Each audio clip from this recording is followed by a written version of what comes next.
We are back and we're talking about Negative Reaction. This is the second episode of the fourth season. It came out originally October 6th, 1974, directed by Alf Kjellin, written by Peter S. Fisher, who was the showrunner at this time, story editor, and starring the one and only, oh my God, it's so funny when he comes in and trips over that ottoman. It is Dick Van Dyke as Paul Galesko.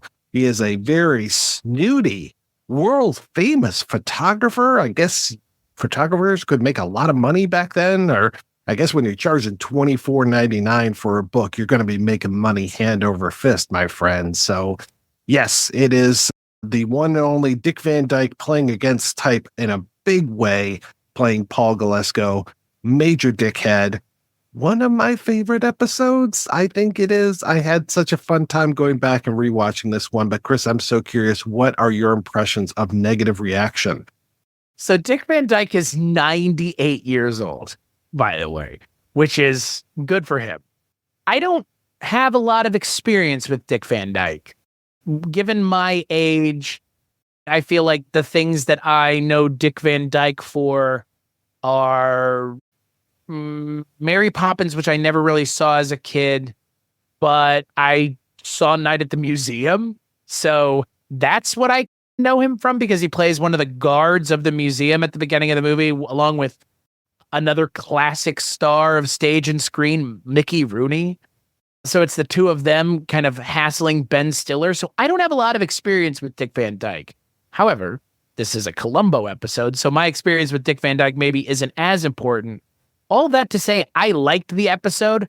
I will say, I don't know if the episode needed to be an hour and a half long, but I feel, and maybe this is just me remembering wistfully the days past of this show, I feel like I've said that more frequently than not recently, where it's like, this could have used 10 minutes cut out of it. We don't need Peter Falk bulking it up all the time, but they're going to let him do it because that's this show. But I feel like I do have to point out that, again, I enjoyed this episode, but there are some things in this episode that are just, why are we doing this here? Why are we doing this here? Show, of all the places and things to do it, I'm curious where you're coming at this from as one of your favorite episodes, because I can assume the reasons, but I want to know exactly, because there's some stuff in this episode that, yeah, it's just like, why are we, it feels like we've done this before even. It so feels like we've done this before, especially the episode where the guy hired the dude who, it was Publisher Parrish. The whole idea of the crazy bomb guy so reminds me of Alvin Deschler, the Don Gordon role. To see Don Gordon playing that meek and mild character, even though he's not that meek and not that mild, I especially like when it comes out that he had talked with the camera salesman and just bought a $20 camera, but then asked for the receipt to be made out for $100 and gave the guy an extra 10 so he could collect more money from Galesko. I thought it was nice. I'm like, yeah, that's the Don Gordon I know. But otherwise, he's just like, oh, yeah, sure, Mr. Galesko, whatever you want, I'll do whatever you want. Man, you are set up. You are going down for this crime, buddy, until Columbo comes on the case. And I totally agree with you. There are a lot of moments in this episode where I'm like, okay, this really didn't need to be here. The whole Larry Storch scene doesn't have to be there, but I have so much fun with it. I love it, though. And you can tell that Falk is having a hard time even keeping a straight face. He's just eating it up, and nobody plays flustered like Larry Storch can. Yeah. God, we're here already, aren't we? I feel like the Larry Storch and Joyce Van Patten of it all, it's definitely the two of them where that's 20 minutes that you could have just stepped right out of the episode. And look, John Ashton, on the other hand, I'm not asking you to cut John Ashton out of the episode. He's already balding. He's got that hair. He's smoking that cigarette. He looks young. He looks good. He works well opposite Peter Falk. But yeah, some of the stuff in this episode with Joyce Van Patten's character and the homeless shelter was just, oh, you look like a homeless guy. Does he, though? Does Columbo look like a homeless guy? Really? I think it's funny that she thinks that. Obviously, that's the bit. But I don't believe for a second anyone's going to be misremembering Columbo for a homeless person. It doesn't look that He doesn't look that bedraggled. I guess maybe to a nun he does.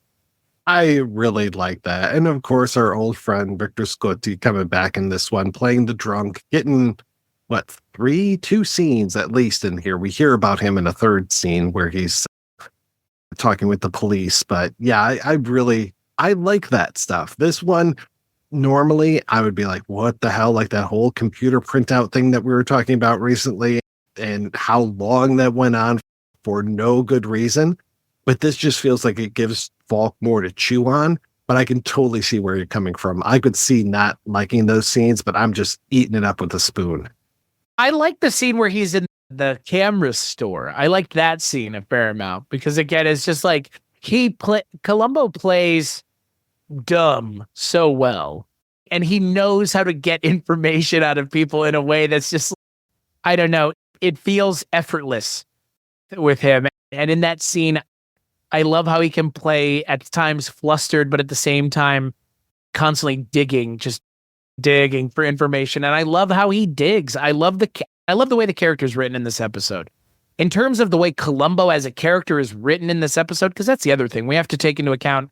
Most of these episodes aren't being written by the same people week to week. So it's someone taking Columbo, a character that's set in stone, quote unquote, and then amplifying him through their lens of what they want to do and not losing sight of the way the character's kind of base interpretation needs to be addressed. I think this episode does a really good job at keeping true to the Columbo character, which has been lost in some of the episodes we've seen recently, where it's like, why is he, it's not why is he in this, but why is this a case that Columbo's being brought in for is probably the better way of looking at these, because Columbo's just a cop at the end of the day. He's a detective.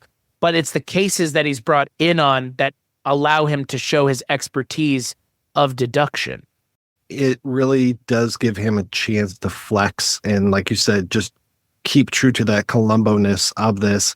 And yeah, those scenes where it's a little long in the tooth, I think that's just him taking it out for a walk and just doing his thing with that. I'm okay. There are times where, yes, it is very annoying where you're just like, okay, let's get back to the story. But I felt like those moments added to it quite a bit. Yeah, maybe not so much with Scotti and the talk about the time in between the shots, but I feel like all of these scenes really add up. And we complained last time about just the lack of clues, whereas this episode feels like it is just a bevy, a treasure trove of all of these different clues, because we've got Galesko thinking that he is so much smarter than everybody else involved, thinks that he's got everything on lock, comes up with excuses like that. And that's one of the things I really like is just whenever Columbo comes at him with something, because Columbo is one more thinging so much in this episode. I counted at least 4 times that he does a one more thing. And every time he comes back, he's just like, oh, what about this? And Galesko's like, obviously, like, why did it take so long between this time and this time? Oh, this is what must have happened, or this is must be what this other person was thinking, and just coming up with those excuses. And I love that every time he does that, Columbo, of course, is just like, all right. And then he writes down and says out loud what the excuse was. And I'm like, oh man, that just makes it sound so phony, because it is. Yeah, in terms of the dastardliness of the villain, man, Dick Van Dyke, I think definitely he murders his wife with a gun. Yeah. He shoots her. Point blank. Yes. Yeah. And it's not, would you say it's shocking for this show? A little bit, though. Some incredible film scholar on IMDb talks about how the Luger that he shoots her with is obviously not loaded, because usually it's very good practice to have live ammunition and a weapon when you're filming something. I've heard. Yeah. I've heard. And in upcoming court cases, we may figure out how that's not the case. Weird. Yeah. I can't. Can you imagine going on IMDb and posting that on the episode of Columbo, being so bent out of shape? They're not practicing good gun form. No good trigger form. Okay. I mean, calm down. It's Dick Van Dyke, for fuck's sake. But I like the idea that he just murders his wife in cold blood, just shoots her point blank in the head, kills her. Like, I don't know. He's he's so matter of fact about it. And look, God, I'm not going to say that this is a well that the show goes to, but these shrews of partners. Total Harridan. Yeah. I know. It's God damn it, show. Does she have to be this Gorgonite of a human being, this monster that I feel bad for him in that he has to kill her to get rid of her and he can't just divorce her. But at the same time, like, why not just divorce her, dude? You're going to go to jail. And I don't know if his secretary is into him or not, if he just is planning this out. Intention is what it feels like. It feels like that's his intention, but I don't know if she's aware of the plan. They're like, them going off to the Philippines together. It feels like that's when he's going to make his move and be like, oh, I'm so broken up by the death of my wife. If only I had someone here to comfort me and fuck me. Right. If only I had some ass, willing and available ass. God. And can you imagine the mustache ride you'd be getting from Dick Van Dyke with this facial hair that he's got? Good Lord. His facial hair in this episode is off the chain, man. That beard. Look, so this was what, in the 70s? 40 years ago, 50 years ago now. So Dick Van Dyke is in his mid 40s. They gave him the facial hair to make him look older, right? They have to, because he's going gray at 40. Oh, yeah. He's been gray for a long time. Has he? Okay. Yeah. Like I said, I just have very little exposure to Dick Van Dyke as an actor. That's very far outside of my time range as a human being alive. Like I said, by the time I was born, Dick Van Dyke was in his fucking 60s. Obviously, the reruns of the Dick Van Dyke Show were all over the place when I was growing up. He had been in a bunch of movies, of course, Mary Poppins, like you mentioned. He became a TV detective himself, and he was in Diagnosis Murder. So that was an okay one. We don't tend to watch that. We're not a Diagnosis Murder house here in Westland, but he seemed to be all over the place, especially because right around this time in the 70s, he was actually a spokesperson for cameras or Kodak, I think, which was ironic that he's the photographer in this.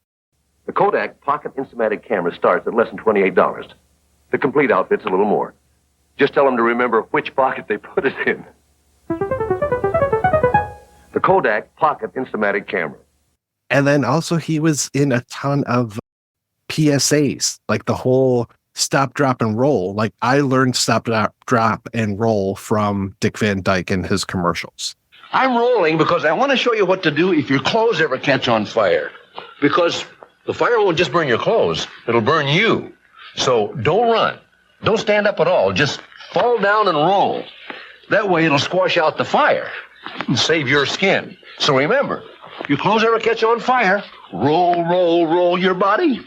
It's also weird that he had his own show. He ends up getting his own show that runs for 8 years. Good Lord. Yeah, and then just all the movies that he was in. I want to say he might have been in a movie called Cold Turkey about quitting smoking. I could be wrong about that, but yeah, he was in a lot of, because this is also the era going into the 70s of more of the live action Disney stuff, and I seem to remember him doing a lot of that as well. So yeah, he was definitely a big presence, though not big enough where this was just like such a shocker to me to see him play a bad guy. But I know it was for a lot of people. That was the other thing I was wondering, is how big of a shock is it that this actor is playing a villain? And again, like a pretty dastardly villain.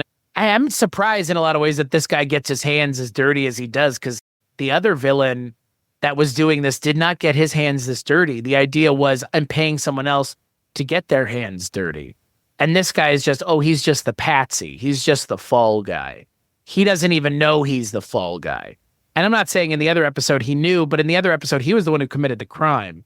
Dick Van Dyke is the one who commits the crime here. So he's that much worse, because he's the one, he's wanting to do it. He's wanting to murder his wife. He wants to be the one to do it. And it's like, oh man, he's a real piece of shit. And I think Dick Van Dyke plays it really well. But yeah, again, like I just wanted to have some context, because my assumption was shocking to see Dick Van Dyke being this much of an asshole as a character.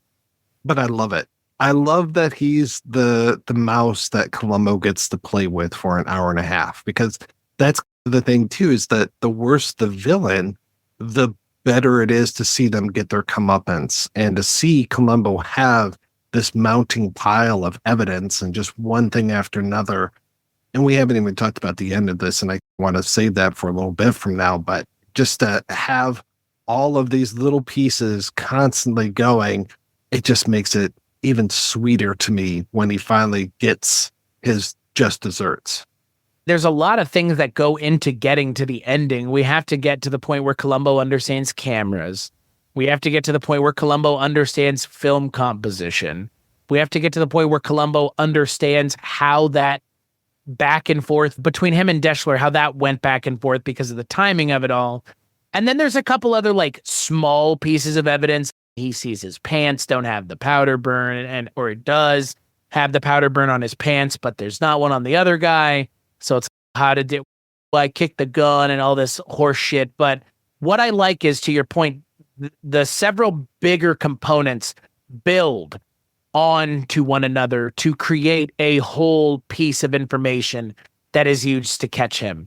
And I think for me, even though there are parts of this episode that don't necessarily outright work, the way that he is caught is not the best part of the episode, but the way that he is caught, I think, is up there for some of the best ways in terms of utilizing everything we've seen holistically to make one singular, this is it, it's this thing, and I'm using all the seemingly disparate things together to make something make sense.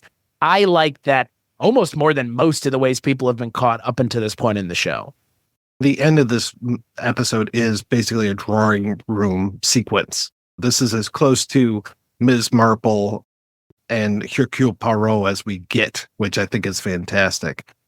And yeah, you get all those little things like, why did you write $50,000 rather than the address? Like, it would be so much more difficult to remember the address than the $50,000. Now, that could be a major clue for any other episode, but for this one, it's basically just another nail in the coffin, and not even a nail, a thumbtack in the coffin, because he just keeps getting those. And I love that this one does have substance. It is not one of these, oh, the shoes were tied wrong. And it's like, oh, for fuck's sake. Like, there was a marble in the trunk. Like, yeah, it's like, what? But this one is like a little bigger. It just snowballs through this whole thing. And that's one of the things I like, is even with this longer time, you get so much more of the clues and so much more of the buildup. And I think that it also helps to make this episode a little bit more impactful, because it does take longer, that you're just like getting more of this rhythm of how things keep building and sinking Galesko with his whole bullshit story. And look, as much as the Larry Storch scene is, again, like, it's in the last 10 minutes of the episode too. It's the final 10 minutes before, it's the second to last 10 minutes before the actual final 10 minutes. So we spend 10 minutes with him and Columbo getting to the point where he's like, will you sign an affidavit saying, like, you were in the car with this guy, you're his alibi. It comes late enough that I don't think, I get that it ends up being the biggest piece of information in terms of, you've perjured yourself here, pal. But yeah, it's interesting. Not a lot of episodes have been revealing clues up until the last 10 minutes. There's kind of other things going on that the episode is busying itself with. And this episode, like, it has to get to that point to finally have all of the information. And this is the button that they're putting on it. That's the thing, is he hasn't perjured himself. Dick Van Dyke laid out the story, has everything so perfect. But then when Columbo does that dunderheaded, quote unquote, thing of reversing the negative, and suddenly the clock moves from 2 o'clock to 10 o'clock. Oh no, your story doesn't now match up. And it has to match up. Just that way that he has built everything so perfectly. Dick Van Dyke has built this entire house, and then Columbo is just fucking up and just being like, no, it's 10 o'clock instead. And it's just, what? You idiot. Of course it's 2 o'clock. Marches over there, opens up that camera. See, there's the negative. Holy fucking shit. Yeah. Got his ass good. Oh my God. And then when Columbo You saw this. You saw that, right?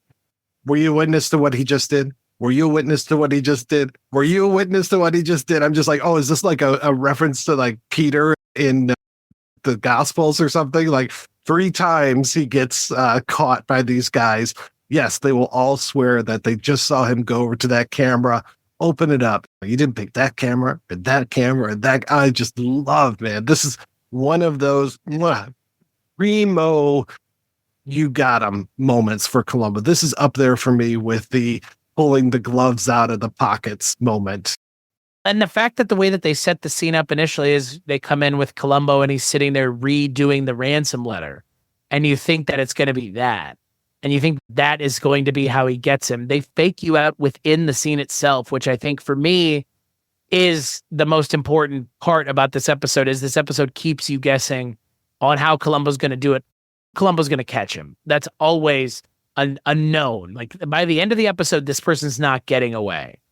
So how we get there is just so important. And the fact that this episode is unwilling to rest on its laurels, even in the last 3 minutes, I think is so impressive because it's committed to the bit, as it were. It's actually committed to writing this kind of story the way this kind of story should be written, which is just when you think you've got it all figured out, there's even one more thing going on here. And this episode does that in a way that really Columbo hasn't. And when it does, it's the best episodes of the show. I love the pacing of that last scene. And yeah, you're right. That whole thing where he's got the note and he's just like, look at all these little bits. Look at all these little bits of paper. And just that he had made Van Dyke come up with the excuse for why the newspapers were there, but not the rest of the scraps and everything. If the woman came in, everything would be gone. And why did she just leave these newspapers? That she cleaned it up. Yeah, I just love that. It's like, this doesn't really make sense. And then, yeah, just he keeps building until it gets to that whole. And he literally has it under a curtain, which I really appreciate when he takes the sheet off of that blown up photo. Oh, it's so nice. And yeah, just to get him so angry. And not only do we have a clock in that photo and clocks and time and all this, oh, you called at 4:40 or 5:45, but yeah, this call was at 5 o'clock. You're supposed to be there at 5 o'clock. I would have been there early if it was my wife, kind of thing.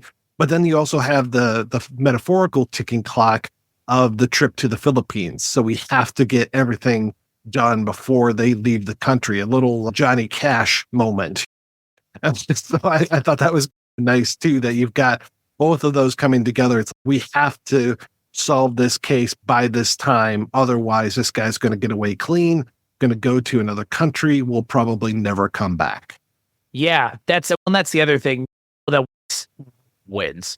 That once he's gone, he will be gone. And that's because it's made very clear that they have a tenuous grasp on him at the moment, because again, they have to have him admit to doing it is really what happened. This is clear that he has to admit it. And look, this is the other thing that I appreciate about this episode, and we've talked about this on other episodes.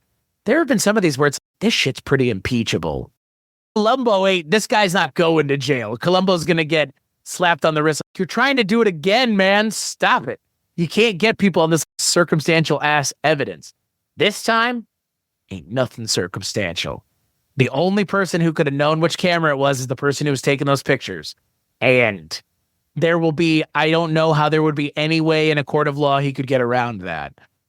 I'm assuming that this guy takes a plea deal is probably what happens. He admitted he did it and goes to jail on 20 years, gets out on 10 for bad behavior. So he's out of jail by the swinging mid-80s anyways, and we just had to kill his wife. I think about that often when we watch the show, because sometimes the show is just like, there's no way these people are actually in trouble.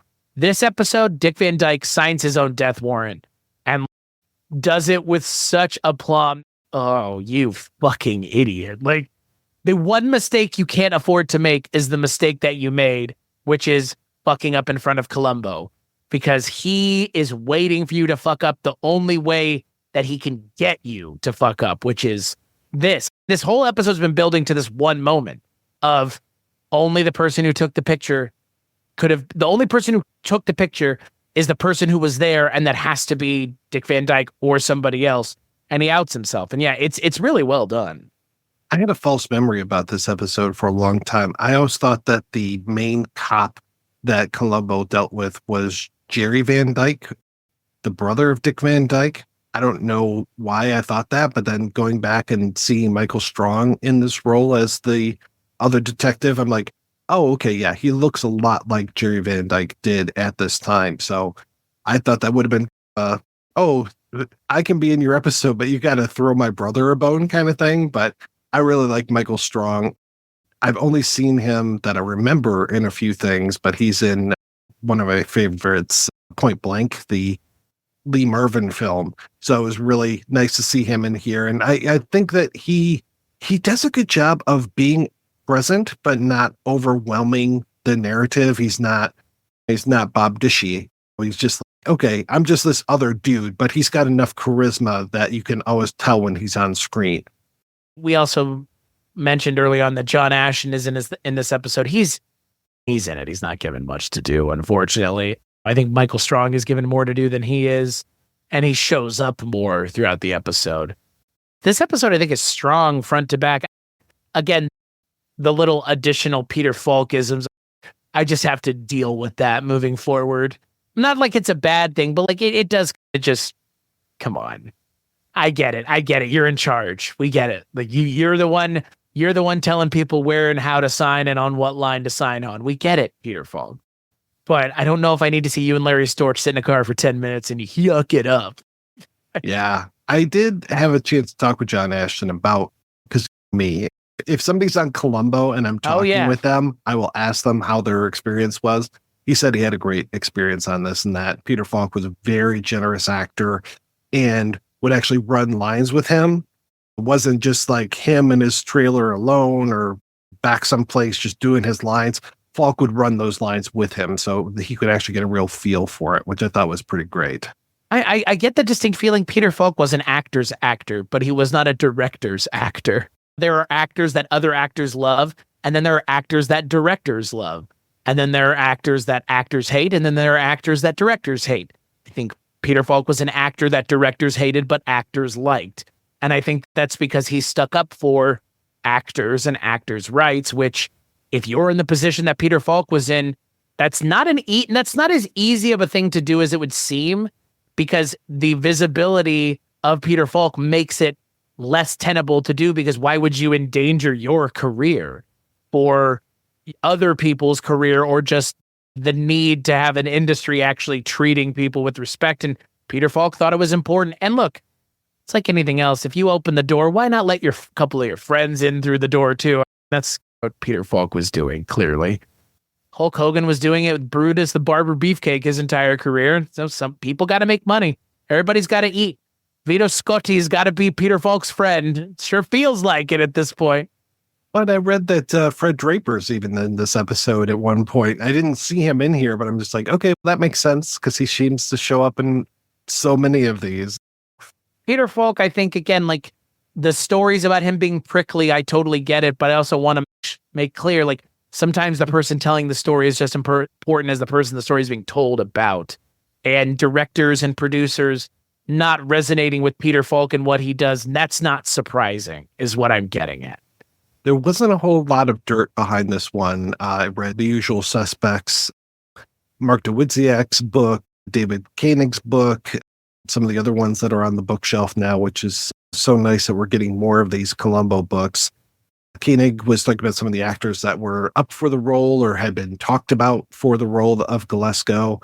And then once they got to Dick Van Dyke, it just was a done deal. Luckily, Mr. Koenig has written another book, which is Unshot Columbo, Cracking the Cases That Never Got Filmed.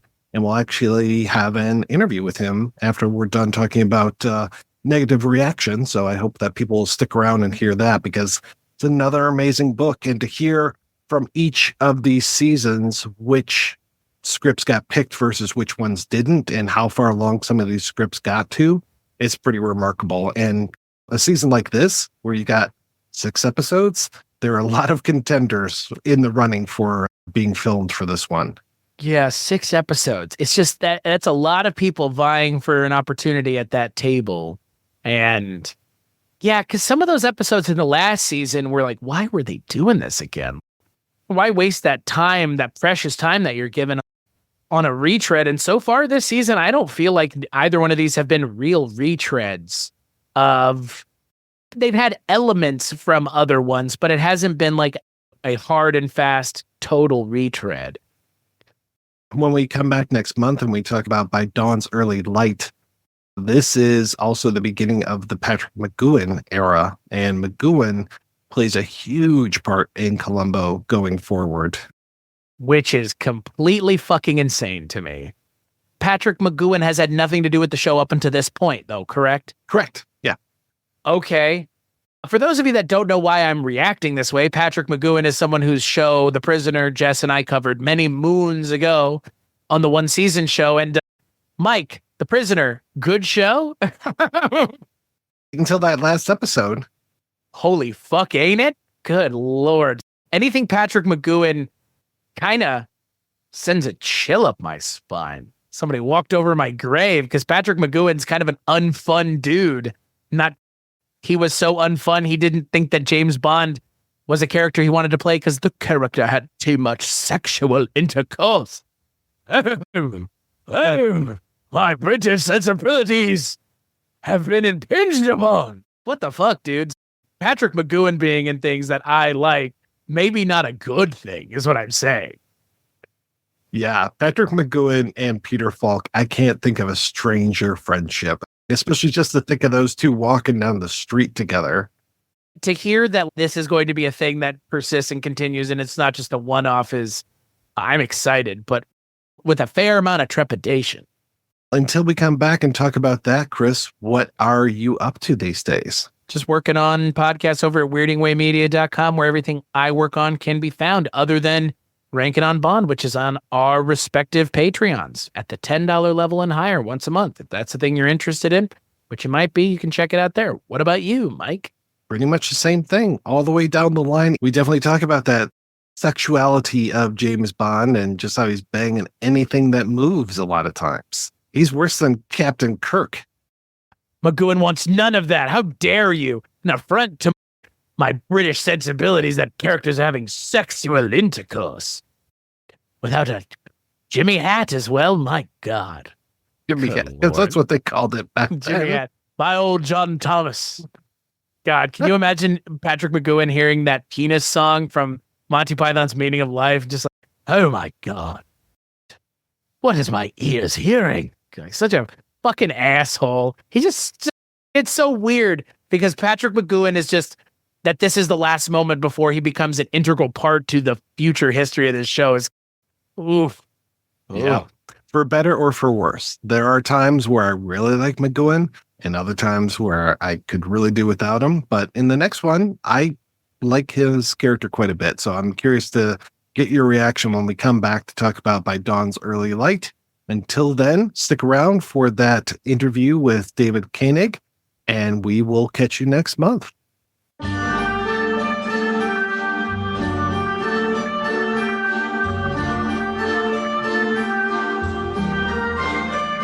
How did this one come together? How did you even decide to put this book together? It came to me while working on shooting Columbo. I had access to a large number of scripts that didn't get filmed, several of which I refer to, but don't go into any depth on in shooting Columbo.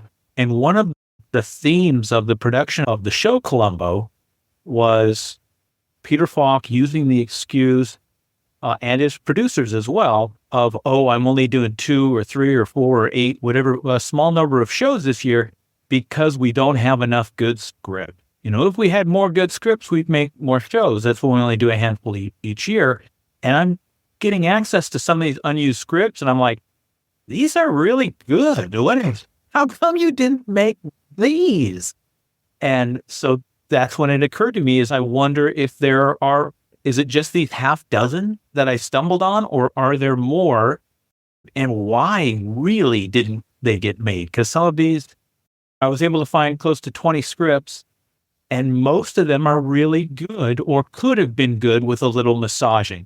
There were several clunkers, but most of them could have been made into great episodes of Columbo. Typically, how many people would work on a script for Columbo? It would typically start with the person who pitched the story. And if they got to go ahead, most of the time they'd get to develop it themselves into a full teleplay that would run 80 to 100 pages. And then if everything went perfectly and smoothly, then just the story editor, or who Columbo called the executive story consultant, that person would smooth it. And then the executive producer, if it was a writing producer, of which until Peter Falk became the executive producer, most of the executive producers before him were writing producers. They came from a writing background, and they'd give it a once over. So that's, in a perfect world, that's how many would work on it. Sometimes it'd get, oh, that didn't work, we'll try it with you writing. And it could be 8 people working on it at some point. And when it came to these, I know that you said several were treatments, and some of those would go, 25, 30 pages. And then you even found full-fledged scripts. It surprised me because in interviewing some of the folks who worked on Columbo in the early years, and while working on shooting Columbo, a lot of writers would say, oh yeah, this story I was given was only 2 or 3 pages, and then I turned it into this full script. So I had assumed that most of the original story started like the Larry Cohen first batch of stories that started during the end of season 2, that they were just 2 or 3 pages. And then I started finding some of these, and it's very few. That there were a couple that were just a couple pages, but a lot of the Larry Cohen and other later stories were 20-some pages. They really developed. The fellow who wrote the screenplay for Any Old Port in a Storm made famous that, oh yeah, I was given these 2 or 3 pages and it was very little and just the bones of the thing, and then I created this masterpiece. And it's Larry Cohen's original story, and it's 25 pages, and everything's there. He really gets, and many of the people who just get a story credit. The original story for Blueprint for Murder, which Levinson and Lake did, is almost the whole story. And it's they don't get credit as writing it, but really most of those ideas in that episode, short of the specific dialogue, it's all there. Yeah, Larry Cohen just felt like a machine. You quote so many just of the titles. Other than the titles, how much were there for some of those other ones? Because you named off, 10? You said that he wrote 10 different things? It was more than 10. It was between 12 and 20, of which I was able to view about a half dozen of them, not counting the ones that actually were used. There were about 4 or 5 of his that actually did Empire episodes. And he did this in a couple of months. How someone could be that creative. And his stories are really interesting. Some of them are not necessarily usable, but they're all pretty fully developed. I have unique clues, unique setups, and really interesting, unique settings and murderers. That's something that didn't happen from the go. It was in the beginning, there's this stereotypical prescription murder, ransom for a dead man type. Okay, let's get like the generic lawyer or psychiatrist. And he started giving them more interesting jobs and settings and taking them to the racetrack and other type things that weren't envisioned at the very start. And of course, for me, the most satisfying thing was to hear the description or read the description of the Brian De Palma script. And just to finally know more about that, because I had read rumors and little snippets of things for years, but you finally just blew the lid off of that and walked us through so much of that story. And the story around the story, and just how De Palma was part of it and then wasn't, and then how Scorsese almost was part of it. Just a phenomenal tale. What a standout piece. Now, what did you personally think about that, about the actual screenplay. Do you think it would have worked? I love how they're talking about Paul Williams being the murderer, this very Truman Capote-esque murderer, which I think would have been interesting. I think that was before Murder by Death. So Yes. you could have had that Paul Capote thing with that one. But yeah, to have all of those things and to have everything being shot from that small height, it just feels so much like he's getting ready for Phantom of the Paradise, or the ideas from that script make it into Phantom of the Paradise. But yeah, I love that whole thing, especially the 3 students that joined Columbo, which was very interesting because that seems to be a theme through so many of these scripts, is Columbo having a helper of different sorts. Yeah, that's true. And it did make me wonder. I don't spell it out necessarily in the book, but I know Falk did not want regulars. He wouldn't mind having somebody once or twice, maybe, but he didn't want these strong characters that tagged along with him the whole time that could either steal the show a little bit or force his character into a repetitive dynamic. If he would have Wilson there every show, it would have suddenly turned into a buddy series, which he was not looking for that. Which is interesting because he's so generous as an actor, at least in my opinion, that you get Hal Avery coming back so many different times, or just some of these other, Vito Scotti, of course, coming back multiple times. But yes, they're playing different characters. They're not always playing that same person. He certainly didn't have a problem with bringing folks back, but reprising the same characters that he's saying, that's what he didn't like. And of course, in that De Palma script, the thing that I liked the most was we got Bert again, because I missed Bert so much after those first few episodes. Yeah, he had been gone for a few years. I get the impression reading that De Palma didn't know the show super well and just had seen a couple of episodes maybe and remembered, oh yeah, I remember Bert. I'm going to put him in, thinking he was, because you watch it in Dead Weight and Ransom for a Dead Man, and you think, oh, this is going to be a regular character through the whole thing. And then suddenly 3 months into the series, he disappears. So it makes me wonder if that's what he thought. Oh, he's part of the regular crew, so I'm going to put him in. But because his script it's amazing. And I think they could have made it work. Not exactly as it was written, need to be strengthened in certain areas or tweaked a little more like the regular Columbo. It could have been a terrific episode. I got a little Waldo Lydecker in there as well, especially him being in the bathtub when the murder is taking place, or quote unquote in the bathtub. Yeah. And all sorts of touches like that had never been done in a Columbo before, but it just seemed, wow, what a fresh way to look at it. One of the things I like too, in those early days of Columbo, having Spielberg there in one of the first episodes, you get that very dynamic camera work, and you have not necessarily, it's not threatening Peter Falk as far as the director as the star versus him as the star, but it really gives you some good flavor. So having a strong director like a De Palma, I think, would have been a real boon to the show. Oh, I think it would have been huge, because I think that's in some ways the show would suffer later when the directors, we won't say they're poor directors, but they didn't quite have the cachet to where Falk would trust them and say, okay, I trust you to do what, and I'll do whatever you want. Because if he did place that trust in you, he was going to give you whatever you wanted.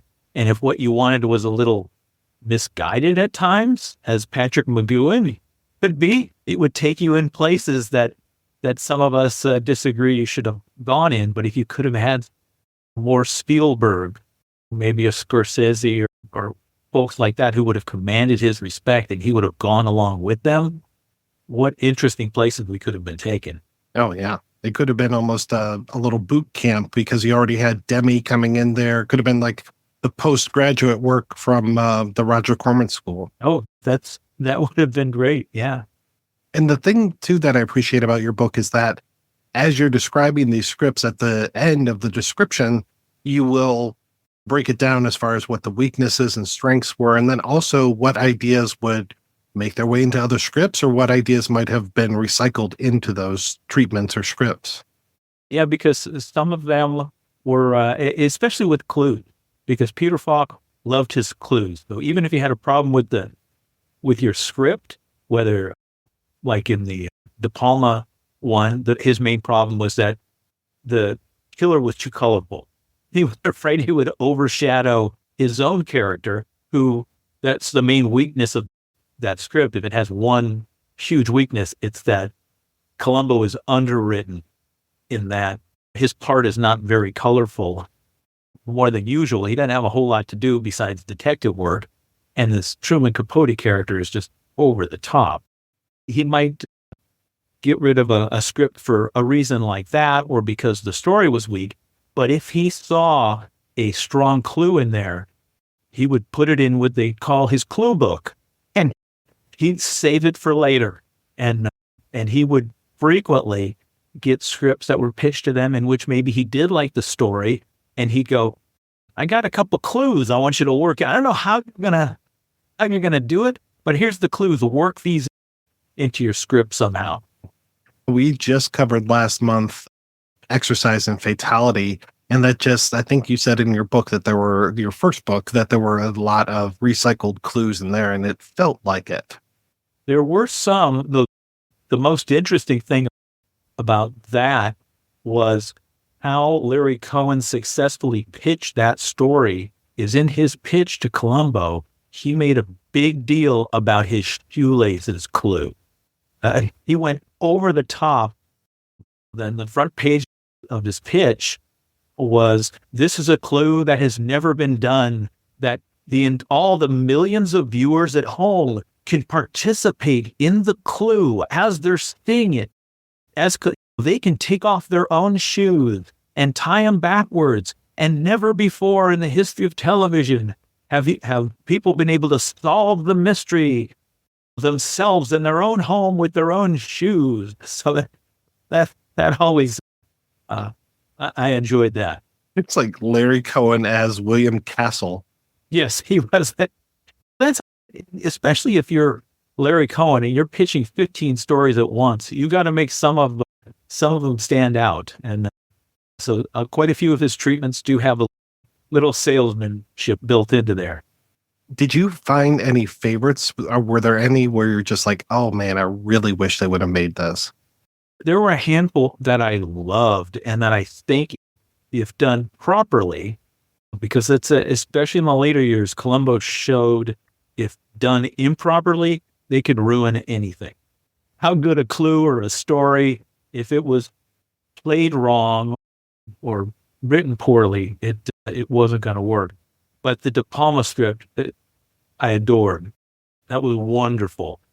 There was one that came 2 seasons later, almost came 2 seasons later, called War of the Crowd by Howard Burt, which was set in a circus, which they tried over and over to make, and they just couldn't get a good pop at the end.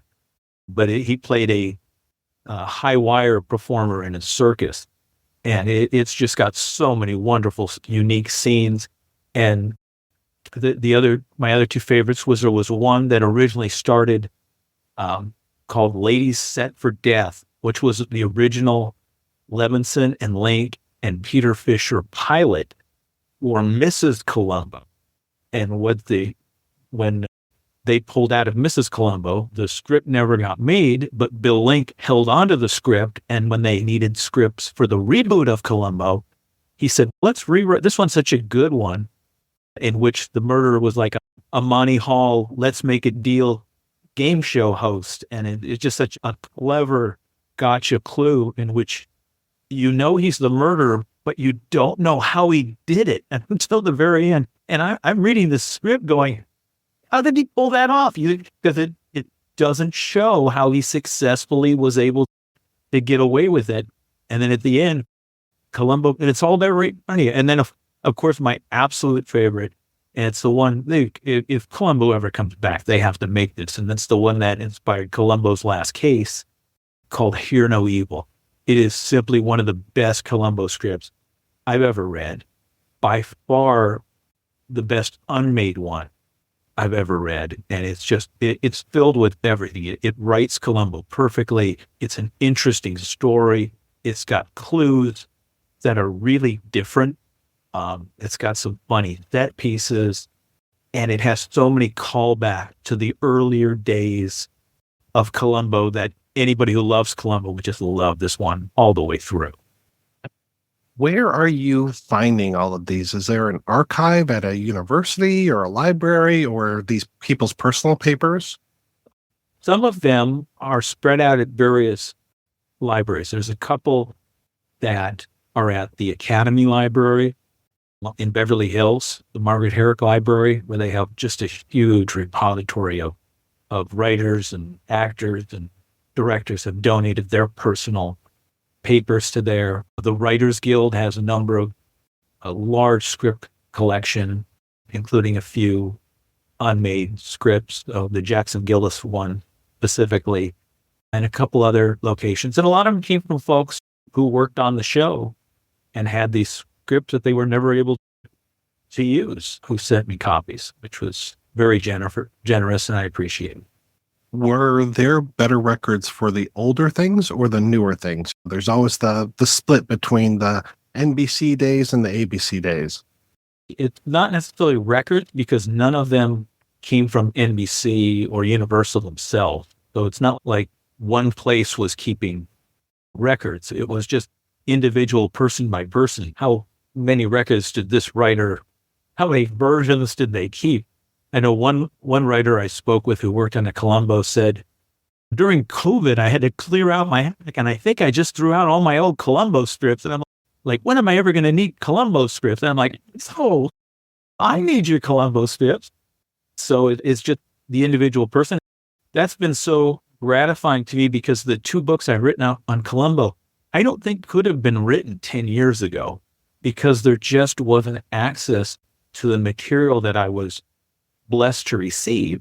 But over the last 10 to 15 years, as people have passed away or realizing they're getting close to the end of their time and have donated their personal collection to these archives, is that when I wrote my first books on other subjects many years ago, this type of material was not around.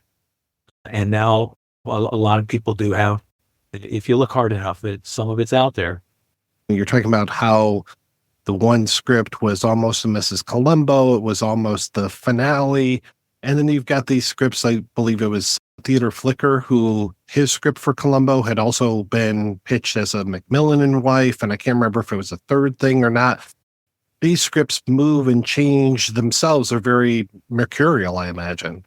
Exactly. And Ted Flicker, who was one of the co-creators of Barney Miller, was right before he helped create Barney Miller. His project was a Columbo that originally started as a Macmillan and wife. And since all these folks work together, Universal has a office building called, it used to be called the Producers Building. It's called like the John Ford Building or something different now, but it was a Producers Building where all the producers had their own offices.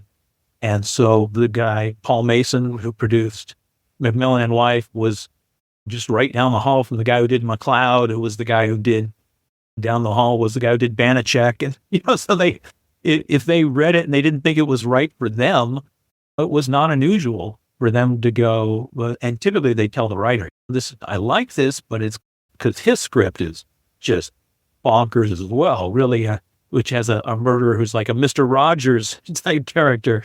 So the producer of Macmillan and wife, like, wow, this is really good. I don't know if it's a Macmillan and wife, but maybe a Columbo.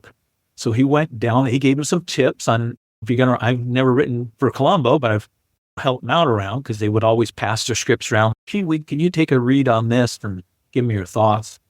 And he made some suggestions, and Ted Flicker took the Macmillan and wife producers' suggestions and rewrote it as a Columbo and took it to the guys at Columbo, and they're like, this is pretty good. And they put it on the board of possible episodes for that season, and it just, it was a little too different. Mm-hmm. Hearing the details of that one, I was trying to picture it. And it was so unusual, too, to have Columbo there when the murder actually happened. But an amazing unforgettable murder. If nothing else, you get 2 pages in and you're like, wow, you just killed a guy on stage in front of us by insta-foaming him to death. It was, yeah, I suspect that was one of the big reasons they wanted to hope to make that one work, and it just never came to be. And in front of probably screaming children as well. Screaming children, yes, that would have been interesting to pull off, because it was a kiddie show that the performer was killed doing, so it would have been a lot of little kids sitting around at the Hollywood Bowl. I'm really glad that you talk about the rules or the guidelines that they had for the 89 show, especially the whole thing of these stories should be pulled from the headlines, which is very Law and Order-esque, but to have that in Columbo, because I recognize some of the events, some of the stories, but just since there was that kind of, it was 1989 in the early 90s, so I don't necessarily remember all of the headlines that were happening, but like the Uri Geller Amazing Randy thing, I thought that was wonderful. That was the thought of the producer then, Richard Allen Simmons, who was the last producer at NBC of Columbo. He did the end of season 6 and all of season 7. And then he was the first producer when they started back up again. So of the first season back and the first show of the next season, even though that one was actually made before he got fired during the first season, but it took so long, it didn't air until the following season. But that was one of his ways he wanted to make the show not Columbo. He wanted it still to be Columbo because he really loved the character. But he was like, okay, how can I make this more like other shows that to me are more exciting? Because he didn't really like Columbo. Thought it was a little boring and formulaic, and it was too hard to just have this verbal chess match back and forth for 2 hours. So he wanted a little more action, a little more danger, a little more things, as you mentioned, tied to headlines. And those were his ideas. Also, he figured if he tied it to a recognizable personality type, it would be a much more marketable thing, and that his bosses at NBC and later at ABC would like it. So if you look back at everything he worked on for Columbo, all those season 7 and season 8 episodes, you can, if you study him close enough, you can go, oh yeah, that character's based on Oliver North. Oh yeah, that's based on Agatha Christie. Oh yeah, that's every single one of them. He's based it on a real person. It was a heartbreak to read the book and to hear about all of these great ideas, all of these great scripts. And you do a great job of saying that it probably didn't get made for this reason or this reason. But then you look at some of the episodes that did get made and you're just like, yeah, I would have rather have had that than like Last Salute to the Commodore. Agreed. Times 100. They didn't bat 100 or 1,000. Maybe they did bat 100. Didn't bat 1,000 as far as which one they picked out at times. But I believe that the original script for the Columbos that did get made, most of those, it wasn't the original script's fault. The ones that have big weaknesses, there's usually a good story. And if it would have been given a little more time in some cases, or in most cases, I think they just made bad decisions in trying to make things funny or goofy when they shouldn't have been, or just some bad production decision that things got spiraled out of control during those last few years. Were there things that you're trying to find that you could never find? You mentioned the one writer who might have thrown his scripts away. Were there other things that you knew of that you couldn't get your hands on? There were. I would have loved to have actually read more of I read about half of Larry Cohen's submissions, and then the other half, there's no, except for the title and dates and such, there's no record of those. So he had some titles that, like A Murder at the Racetrack one, which I'm like, oh, I would have liked to, and a few others I would like to. And there was also the biggest white whale that I wasn't able to find was a story Stephen Bochco wrote that they tried to make, and they never did. And I could never try writing to his family and just could not find that script. And I don't even know the actual name of it, because in the production material in which they refer to it a number of times, because they almost made it, they always called it Orient Express in the Air. And it was always written in such a way, it was always written where when they were producing Last Salute to the Commodore, they always referred to it as the Marina story. Or when they were working on Roar of the Crowd, they always referred to it as the circus story.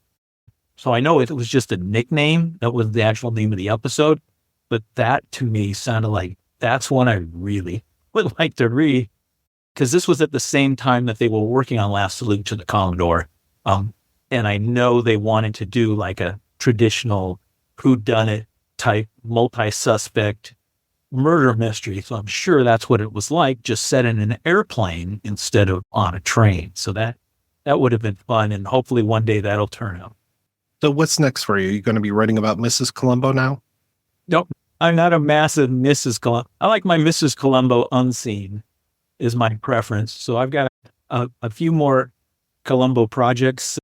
Maybe no future Columbo books as yet, but for the Blu-ray release in the United States of Columbo, the first ones came out, the NBC years came out last year, and they did a beautiful job with it. But at the last minute, after myself and a number of other commentators had done these incredible commentaries, audio commentaries to go with them, at the last minute, the producer realized they didn't get the rights to include any commentaries on this. And so even though they went through 7 months of work, they spent, I don't want to know how much money they spent to produce these things and audio engineer them and sync them up. And they were amazing. All these audio commentaries could not be used. So I know some of the other folks who worked on that have been trying to figure out, okay, all this information and interviews we conducted, what can we do with that? And I know a couple of the guys are trying to turn theirs into a book. And me, because so many of the material was recorded interviews and new insights synced, I'm trying to figure out, okay, how can I, whether it's in audiobook form or something, that I can bring out a lot of these news stories and trivia, comments, and insights and interviews sync to the episodes rather than in book form. I think they would play better. So hopefully next year, some of us can start releasing some of those. They won't be the exact audio commentary, but based on a lot of the same information and hopefully 100 times better. I told you I listened to the book, and what a coup getting Jason Culp to be the narrator. Oh my gosh. For those folks who don't know Jason Culp, he's one of more than one son of Robert Culp, who's one of the iconic villains of Columbo. And Jason is not only an amazing actor in his own right, but he's one of the best known narrators of audiobooks out there. He's done, I don't know, Lord of the Rings, or I can't think of all the huge titles that he's done. And he was so kind to do Unshot Columbo. And he's the best. I could not have imagined somebody better. And his voice has that feel of his father, which is perfect. And he even does a little, when he does Columbo in telling these stories, a little Peter Falk slips in. He's just so good. And as much as I love to have people read the book, oh my gosh, but listen to the book is just a treat among treat. Yeah, I love when he dips into his Columbo voice. It's fantastic. And just gives that little spice in there. It's never a soliloquy, but yeah, just a little bit. He does a pretty good Truman Capote there too. Yes. Yeah, definitely. Yeah, that was a real treat being able to hear him do all of those voices, and just, it really lent itself to the audio form as well. The descriptions of these scripts, you really make them very compelling. Oh, good. Thank you. Yeah, I hope folks enjoy it because it's all the work of others. I'm just sharing other people's information and memories and such like that. So happy to be able to deliver it. So other than the audio commentaries and trying to figure out what to do with those, what else are you working on these days? Promoting whatever I've got to do. I've got to, hopefully at the end of the year or early next year, Shooting Columbo will be out in paperback. So that'll be expanded by a little bit. I don't know how much more information I'll put in for the paperback release, but we'll make that a little longer. And then hopefully around Christmas time, a book I wrote about 10 years ago about Danny Kaye, that'll finally be coming to paperback as well, and I'll expand. That'll be expanded as well. So those will be my latest book projects. Is there a place for people to keep up with you and your work online? Yep. They could certainly find me on social media, Facebook, Twitter, Instagram, whatever, just for David Koenig or Dave Koenig, or I'm not too hard to find. Mr. Koenig, thank you so much. It is always such a pleasure talking with you. Thanks, Mike. I hope we can do it again very soon.